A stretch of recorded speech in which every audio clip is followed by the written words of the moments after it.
Assalamualaikum warahmatullahi wabarakatuh. Perkenalkan, nama saya Fitri Feriska dengan NIM P00341021-065 tingkat 2B, jurusan Teknologi Laboratorium Medis Poltekkes Kemenkes Kendari.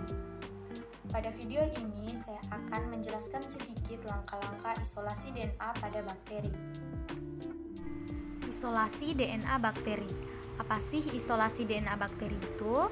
Isolasi DNA bakteri adalah sebuah proses di mana molekul DNA atau RNA dipisahkan dari protein, membran, dan materi sel lainnya. Dengan begitu, kita bisa dapatkan molekul DNA atau RNA murni dari sebuah organisme yang kemudian bisa kita gunakan untuk step selanjutnya.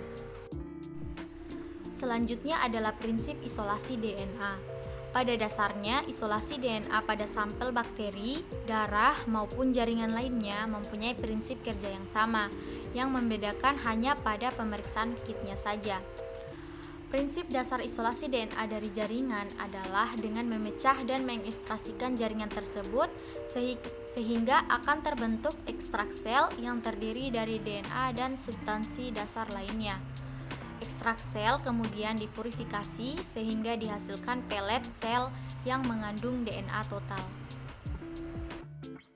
Prinsip isolasi terbagi atas 3. Yang pertama ada lisis, purifikasi, dan juga presipitasi. Selanjutnya ada tahapan isolasi pada bakteri.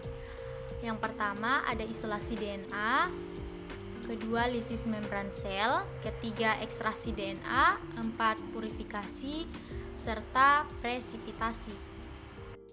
Sebelum kita ke tahap prosedur kerja, perlu kita ketahui alat dan bahan pada proses isolasi DNA bakteri.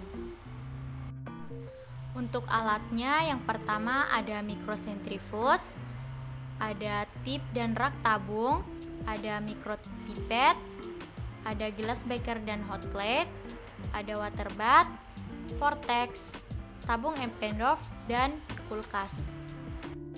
Dan untuk bahannya sendiri, yang pertama ada sampel bakteri, larutan lisis, fenol, isopropanol, etanol, dan lisis buffer.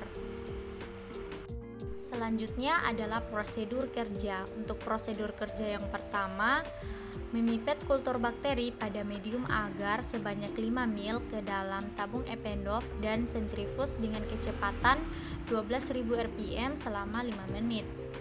Kedua, setelah disentrifus, buang supernatan dengan hati-hati dan sisakan pelet sel bakteri, jangan sampai terbuang. Lalu tambahkan buffer lisis dengan menggunakan mikropipet. Suspensi ditambahkan proteinase K untuk mendegradasi dirinya sendiri dan di vortex diinkubasi dengan suhu 55 derajat Celcius selama 30 menit dengan kecepatan 12.000 rpm selama 10 menit. Kelima, menambahkan reagen fenol untuk menyatukan degradasi sel lain pada DNA, di mana nanti supernatannya diambil karena fenol sifatnya berat maka akan turun ke bawah bersama degradasi sel lain. Suspensi yang mengandung DNA naik ke atas sehingga yang diambil supernatannya. Vortex dengan kecepatan 12.000 rpm selama 10 menit. Kemudian supernatan tersebut dipindahkan ke tabung Eppendorf. Selanjutnya ditambahkan etanol 96% yang dingin dan lakukan sentrifus maka akan timbul benang DNA di bagian yaitu pelet sehingga supernatannya dibuang. Yang terakhir, kemudian pelet dicuci menggunakan etanol dan dilarutkan dengan tea buffer untuk lebih awet. Kemudian dimasukkan ke dalam kulkas. Itulah tadi sedikit pembahasan dari saya. Mohon maaf apabila banyak kekurangan. Wabillahi taufiq wal hidayah. Wassalamualaikum warahmatullahi wabarakatuh.